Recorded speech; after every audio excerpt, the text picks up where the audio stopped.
Hi అండి, నమస్తే. Welcome back to Krishna's kitchen. అందరూ ఎలా ఉన్నారు? మీరందరూ బాగుండాలని మనస్ఫూర్తిగా కోరుకుంటున్నాను. మీ ప్రియ మరొక కొత్త రెసిపీతో మీ ముందుకు వచ్చేసింది. ఈరోజు మన వీడియోలో ఎంతో రుచిగా ఉండే టమాటా పప్పు ఎలా చేయాలో మనం ఈ వీడియోలో తెలుసుకోబోతున్నాము. మీకు తెలుసు కదండి, మనకి ప్రోటీన్ అనేది చాలా ఇంపార్టెంట్. మనము ప్రోటీన్ అనేది రోజులో ఖచ్చితంగా తీసుకోవాలి. ప్రోటీన్ ఏ విధంగా తీసుకోవాలంటే, ఇలా పప్పు రూపంలోనైనా సాంబార్ రూపంలో అయినా మనము ఖచ్చితంగా తీసుకోవాలి. చేసే విధానంలో మనము సరిగ్గా చేస్తేను చాలా రుచిగా, చాలా టేస్టీగా ఉంటుందండి. చాలా బాగుంటుంది. మీరు కూడా ట్రై చేయండి. వీటికి కావలసిన పదార్థాలు: ఒక టొమాటో, సాల్ట్, పోపు దినుసులు, 2 లేదా 3 రెమ్మల కరివేపాకు, కారం, పసుపు,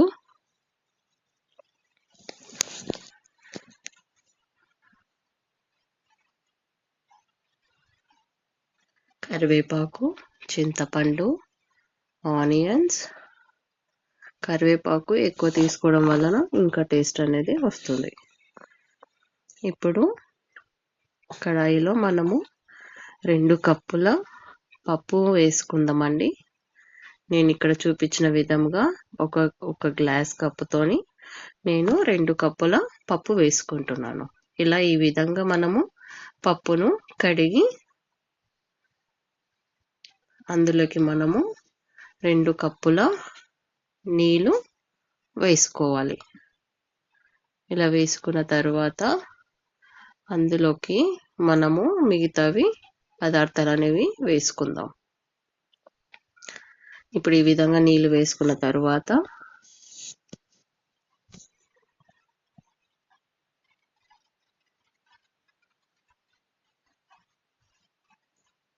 ఇందులోకి మనము 2 లేదా 3 రెమ్మల కరివేపాకు, అలాగే ఆనియన్స్ ఇక్కడ నేను 1 తీసుకున్నానండి. 1 అయితే సరిపోతుంది. 2 టీ గ్లాసుల కందిపప్పుకు 1 ఆనియన్ సరిపోతుంది. ఆనియన్ ఈ విధంగా కట్ చేసుకొని ఇందులోకి మనం వేసుకోవాలి.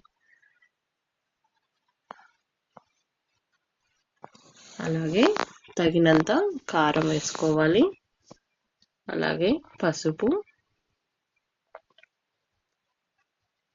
మరియు ఉప్పు కూడా వేసుకోవాలి. కారం, పసుపు, ఉప్పు మీరు తయారు చేసే పప్పు బట్టి మీరు కారం, పసుపు, ఉప్పు అనేది వేసుకోవాలి.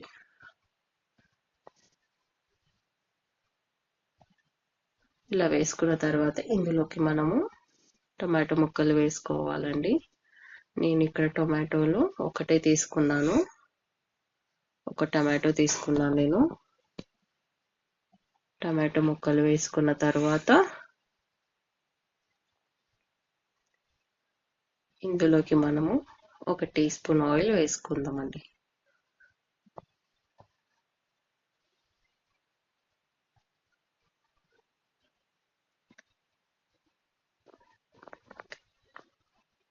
ఒకసారి ఈ విధంగా మనం కలుపుకుందాం.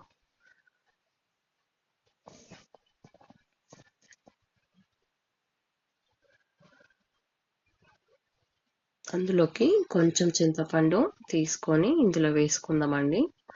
అలాగే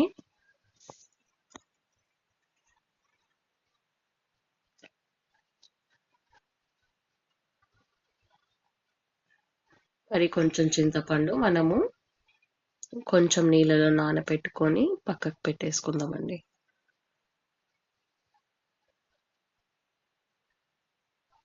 ఇప్పుడు ఈ విధంగా మనము క్లోజ్ చేసి ఉడికించుకోవాలండి పప్పు. చూసారా అండి,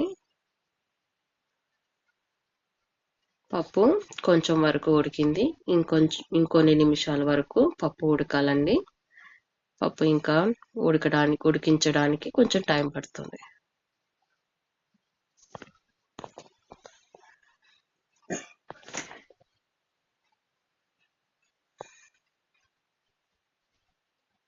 చూసారు కదండి, పప్పు అనేది ఉడికిపోయింది.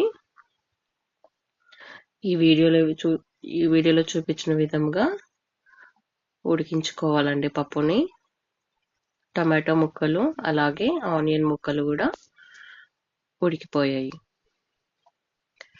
ఇప్పుడు మనము ఒకసారి ఈ విధంగా మనం క్రష్ చేసుకోవాలండి. పప్పును రుబ్బుకోవాలి. అంతటగా సమానంగా మనము కొంచెం మెత్తగా పప్పు వచ్చేంత వరకు ఈ విధంగా మనము క్రష్ చేసుకోవాలండి.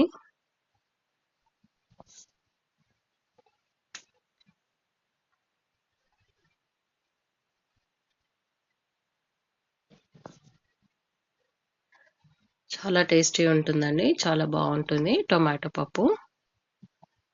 మనం రోజు తీసుకోవడం వలన మనకి ప్రోటీన్ వస్తుందండి, మనకి ఇమ్యూనిటీ పవర్ కూడా పెరుగుతుంది. ఖచ్చితంగా పప్పు ఏదైనా కూరగాయలు పక్కలకి మనం పప్పు అనేది తీసుకోవాలి.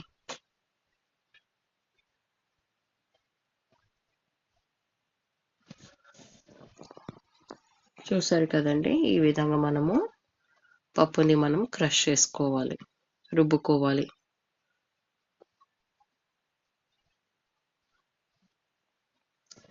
అంతే అండి, పప్పు మెత్తగా అయిపోయింది. ఇందులోకి మనము ఇందాక చింతపండు నానబెట్టాం కదండి, అదే చింతపండు రసాన్ని మనం ఇందులోకి యాడ్ చేసుకోవాలి.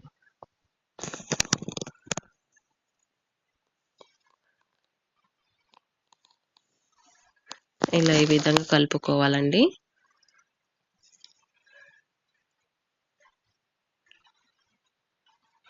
చూసారు కదండి పప్పు ఎలా వచ్చిందో.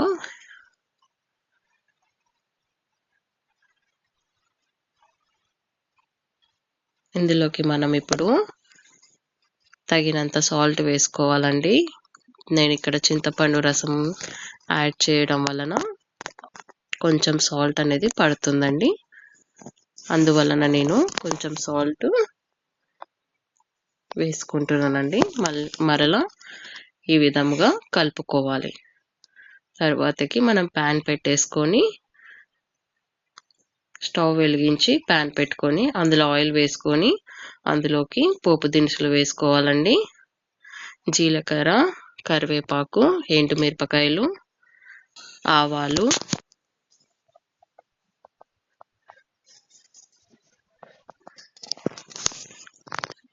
మనము వేసుకోవాలి. అంతే అండి, పప్పు రెడీ అయిపోయింది.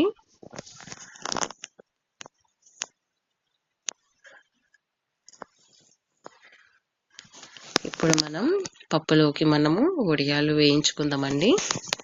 ప్యాన్ పెట్టుకొని ఆయిల్ పెట్టుకొని అందులోకి మనం వడియాలు ఈ విధంగా వేయించుకుందామండి. పప్పులోకి వడియాలు చాలా బాగుంటుందండి, టేస్ట్ కాంబినేషన్ కూడా చాలా బాగుంటుంది. ఈ విధంగా వేయించుకున్న వడియాలు మనము పక్కకు పెట్టేసుకుందామండి.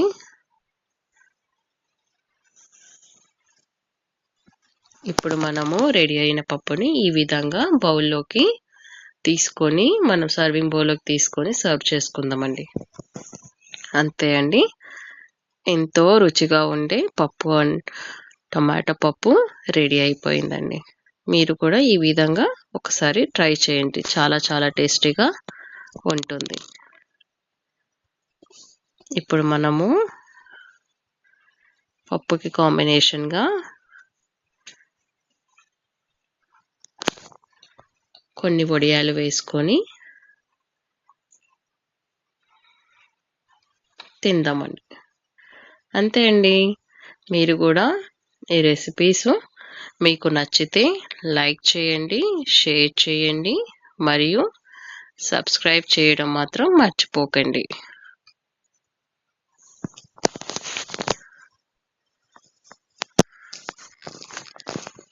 మరిన్ని వీడియోస్ కోసం అని చెప్పేసి నా ఛానల్ని సబ్స్క్రైబ్ చేసుకోండి. See you in the next video. Bye bye.